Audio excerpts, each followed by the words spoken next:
Warning: this experiment deals with open flame and release corrosive phosphoric pentoxide smoke. This reaction must be carried out in a fume hood or outdoor. In this video, we are going to make phosphoric acid by burning elemental phosphorus. Okay, let's skip all those chit-chat this time and jump right into the important part. The setup here is pretty straightforward.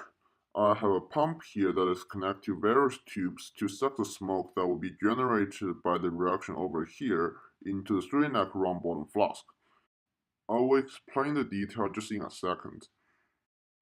Okay, first off, 100 ml of distilled water was added into the flask, and the joints are greased to obtain a better suction. I load about 20 grams of red phosphor into the candle holder I got from Kmart. Okay, before anyone yelled at me for wasting precious red phosphorus like this, hear me out on this. The red phosphorus which is about to burn in this reaction was heavily contaminated during the time that I was away from my studio. Apparently, it was oxidized for some reason, and the product of which absorbed the moisture from the air, and essentially it was making phosphoric acid by itself. As you can see, the red phosphor in the bag became very wet. Well, I would have spent some effort to purify it if this is all I have left, but I have loads of them. So I think I might as well just help finish what the nature has started. I hope this explains my seemingly outrageous action. Okay, now it's a good idea to turn on the pump, see if this apparatus works at all. What this setup does is to create a low pressure zone inside of the flask. To compensate the differences in pressure, the air outside of the flask will rush into this funnel here, along with the smoke that will be generated in this reaction, and traveling through the pipe and end up in the flask. Okay, without further ado, let me just light it up to show you what it actually does. There are two reactions happening simultaneously. First off, the red phosphorus is reacting with oxygen from the air and produce phosphoric pentoxide, which is the white smoke as you see here. And meanwhile, the phosphoric pentoxide from the previous reaction is now reacting with water to give us the desired product, phosphoric acid.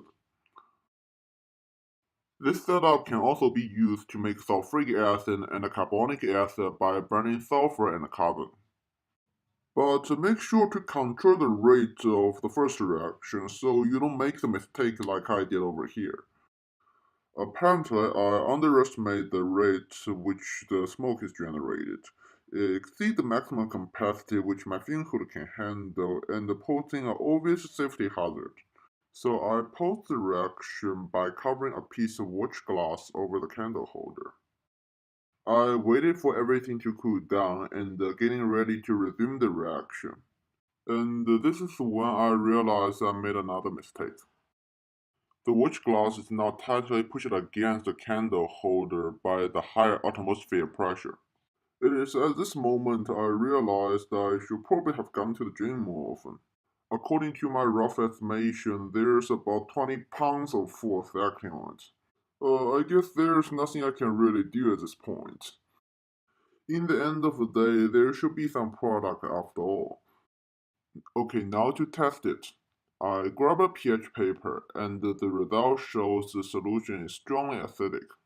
Despite there's a lot of setback and mistake along the way, there we have it. Phosphoric acid from elemental phosphorus. A big thank you goes to all my supporters on Patreon. Everyone support me on Patreon get to see my video 24 hours before I put it on YouTube. Anyone support me with $3 or more will have their name listed as you see here. I really appreciate any of your support.